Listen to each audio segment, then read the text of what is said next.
हम तो कहेंगे पूरे जितने आस्था चैनल पर कथा सुन रहे हैं और जितने इस पंडाल में बिहार की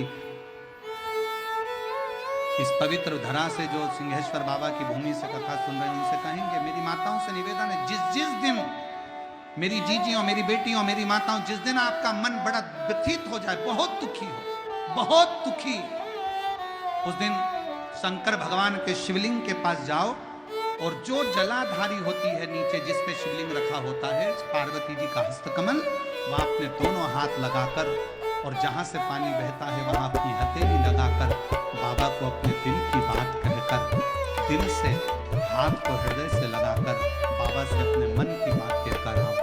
2-3 दिन में बाबा आपकी उस उलझन को धीरे धीरे समाप्त करेगी।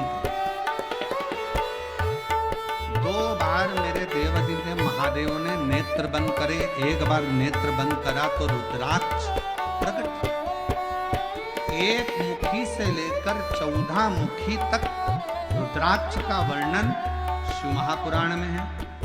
एक मुखी से लेकर 21 मुखी तक रुद्राक्ष का वर्णन स्कंद पुराण में।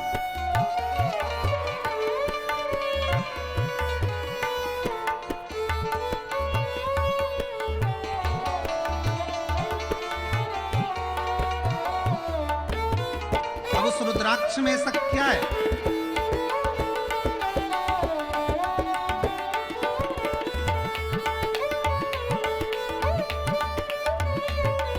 केवल जिस रुद्राक्ष को हम सीहोर से लेकर आते हैं, कुबरेश्वर बाबा के धाम से लेकर आते हैं, तांबे के कलश में उसको गलाते हैं और पानी को शंकर जी पे चढ़ाकर उसका आचमन करते हैं। जिसके शरीर पर रोग होता है, तकलीफ होती है, कमर में, घुटने में या शरीर में कहीं ना कहीं दर्द होता है, तो वो गले में धारण करते हैं।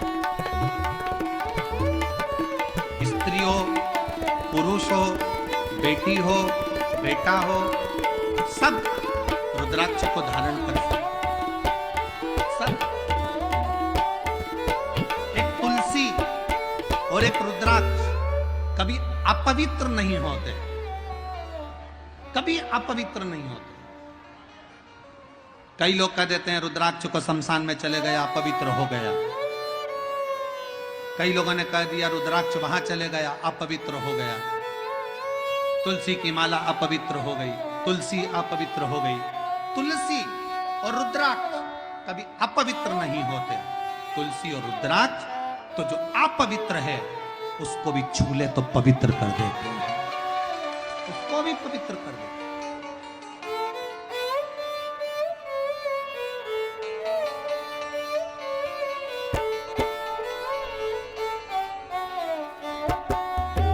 सीहोर में जिस रुद्राक्ष को आप लोग लेकर आते हो, वहां से झोली पसार कर, मांग कर, कंकर शंकर की भूमि पर पहुंचकर रात्रि विश्राम कर कर सुबह बाबा से जल चढ़ाकर प्रार्थना कर कर रोग मुक्ति के लिए लोग, शरीर कष्ट से निवारण के लिए लोग रुद्राक्ष लेकर आते हैं।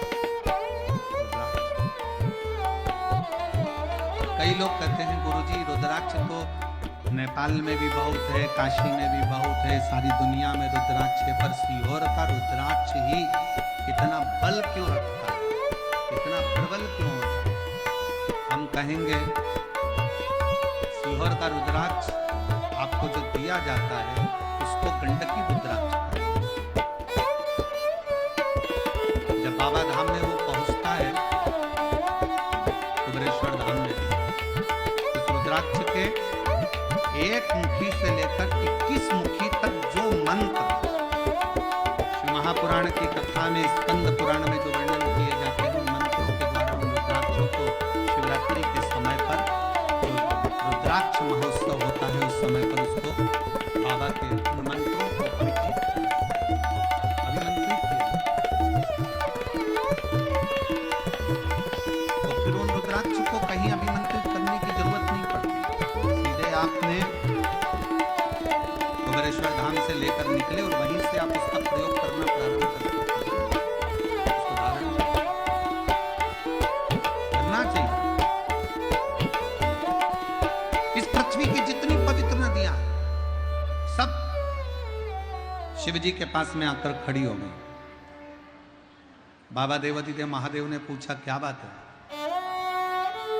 गंगा, यमुना, सरस्वती, कावेरी, मंदाकिनी, नर्मदा, क्षिप्रा, सरयू, जितनी पवित्र नदियां हैं सब, क्या बात है? शंकर भगवान ने क्या चाहते हो? विदा कर दिया, तिलक कर दिया, विदाई लेकर जाओ तुम अपने अपने गांव। सारी नदियां हाथ जोड़कर खड़ी हो गई शंकर जी के सामने। मेरे भोले बाबा, जैसे आपने गंगा को अपने मस्तक पर रखा है, मेरे भोले बाबा जैसे आपने गंगा को मस्तक पर रखा, पार्वती को बाजू में रखा, अपने साथ में रखा, सारी पवित्र नदियां कह रही हैं हम नहीं जाना चाहते, हमको भी विदाई लेकर यहां से जाना नहीं है। मेरे भोले बाबा, हमको भी आपके साथ रहना है।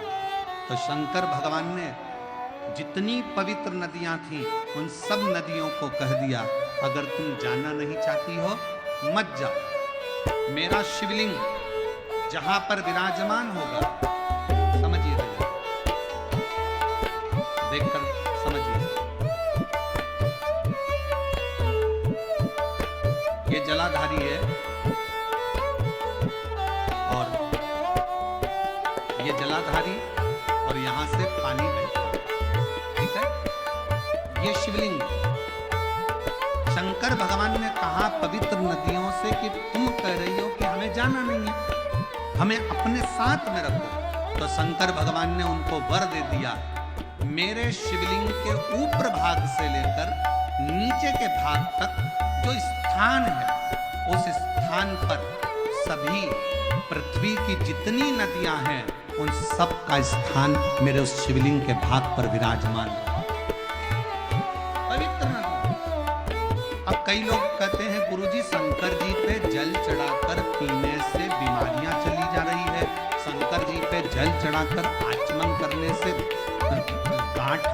गठान गल जा रही है, ये सब कैसे हो सकता है? उसका कारण केवल इतना है, जब हम शंकर भगवान पे जल चढ़ाते हैं, गंगा, यमुना, सरस्वती, कावेरी, नर्मदा, सब जल चढ़ाते से पूरी नदियों का जल उस जल में आ जाता है।